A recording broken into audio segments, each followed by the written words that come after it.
episode 20 and my last day in LA, which was kind of sad, leaving Barry and all the good times. And as Murphy's Law would have it, it was only the second day out of the whole trip where you could wear a t-shirt and it was back to the usual awesome LA weather. But the cool thing about LA is just the hills, and I mean, this sort of stuff is only about half an hour outside the city, so it was awesome to go on another adventure and meet the guys from Funky Junk Farms, Johnny and Stephen and Eddie. And this one is about Stephen and his cool collection of like trailers and stuff. They make stuff for the film industry in this massive warehouse. It's incredible to be in there, and cool to hang out with him, and he was nice enough to give us a quick tour and tell us a little bit about the vans. And so here is Stephen from Funky Junk Farms. So this is a 1955 Spartan.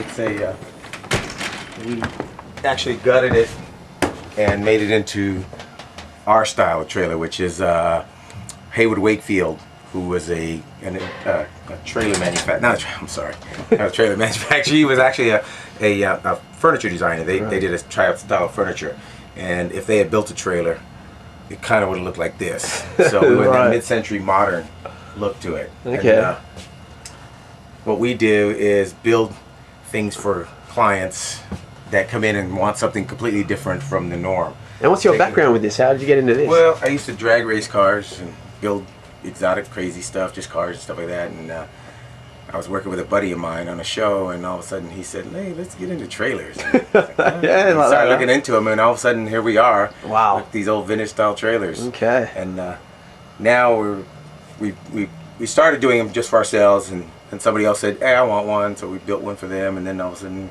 started building them for clients. They want something for a backyard cottage, we do it for them. If they want something for a movie set to use as their dressing room, we build that. Yeah.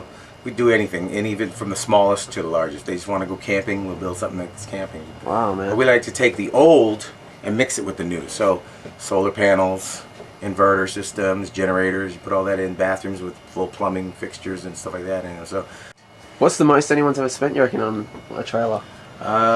they're getting up into the 7 figures now. Whoa. Yeah, they're getting up there now. They're Okay. I mean, going to just depending on what they want. Yeah. You know, if we're doing solar, and we're going from little 16-foot trailers to 45-foot fifth wheels. Wow. I'll show you in a minute. Yeah. We have plans here up on the wall here for a spec build we're doing. Right. And we're taking an old trailer here, we're raising it up to 13 foot tall, and then adding space on the bottom for all the generator and all the holding tanks and everything. So it'll be 13 foot tall and 42 foot long with 2 bathrooms in it. Wow.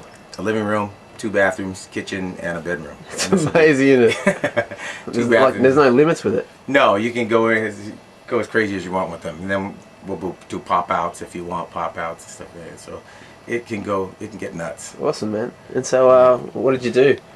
That's my high school picture. Yeah, that was from a film we did a few years ago. Lots of pictures to put up on the wall, so I ended up doing that. That's good. Those are my credentials. San Quentin, right. Those are my credentials where I learned to build trailers. It's good for business. Right. Okay. This is the shop actually coming to. And right. This, I was telling you earlier about this fifth wheel trailer. Right. And this is the chassis. Jeez. And here it's 42 foot long. Wow. And that is the body.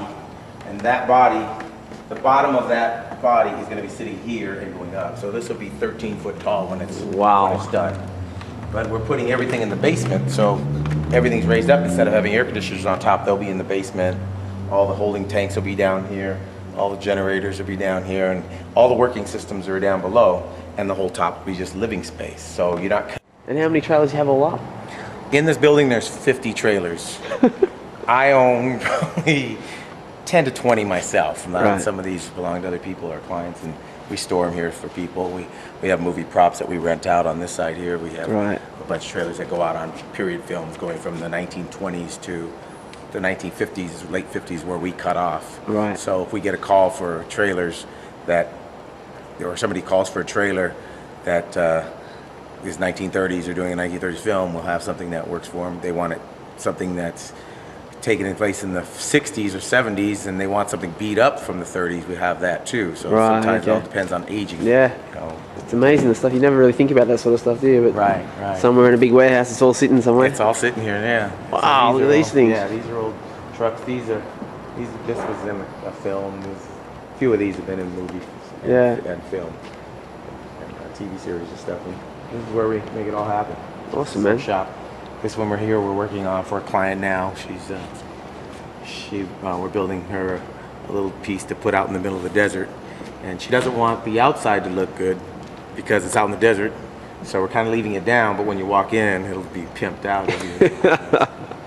So how long have you been here for, doing this stuff? We've been here, I've been in this shop for 3 years. I was in my old shop for 5 years. And now doing this, I started in the dirt for 2 years, so it's been almost about 10 years now. Okay. And did you, like, was there qualifications for you, or was it something that you just did? Like, no, when you're fabricating, you'd be surprised, but there's no real, the only real stipulation on building travel trailers is going by the manufacturer, say a refrigerator, going by their standard, what it tells you, the do's and don'ts of installing. Right. But there is no... Like everything else is just up to your imagination and what you can do. Yeah, it's trailer brakes, and as long as it's safe to go down the highway, then you're okay. But it's a free world out there to build what you want. It's amazing. Yeah. But since our name's going on it, we build quality. Oh, totally. We can't build junk. Yeah. This one belongs to a gentleman who's a writer, and he's building a media room. Right. So he came to us and asked us if we could do something, and what we did with this one, he's got this 46-inch screen TV that we have to build around the trailer. Right. So the trailer, the TV will be in one end. We'll put a sofa in the back. Yeah. And he does a lot of editing. Yeah. He'll have a desk in here, and then there's a little media cabinet over here. Awesome. And it'll actually look like a 1947 media room. So we're going to try and do all the cabinetry and the desk and everything to look like it was built in 1947. Right. So the TV will be hidden inside, and it'll pop up out of a lift and everything. Yeah, so it was fun hanging out with Stephen at the factory there, or the warehouse, and all those amazing things, and each one having an incredible story. You can just imagine. I mean, look at them all. They're all so different stuff, and it was cool for him to show us around. But the funny thing was, we were about to leave and go over to the Funky Junk Farms house, but not before one of Barry's cracker of a jokes. The National Poetry Contest had come down to two people, right? A redneck from Texas and a Harvard graduate. And they were given a word, and the word they were given was Timbuktu. You realize that's a real place, right? Timbuktu, do you know that? It is. It is in Africa. It is. It's a real place. Okay. So they were given 2 minutes in which to integrate that word, Timbuktu, into a poem for the championship. First guy gets up, the Harvard graduate, and he says, slowly across the desert sands trekked a lonely caravan. Men on camels, 2 by 2. Destination, Timbuktu. Crowd goes crazy. Now the redneck gets up there and he says, me and Tim a-huntin' went, met 3 whores in a pop-up tent. They was 3 and we was 2. So I bucked 1 and Tim bucked 2.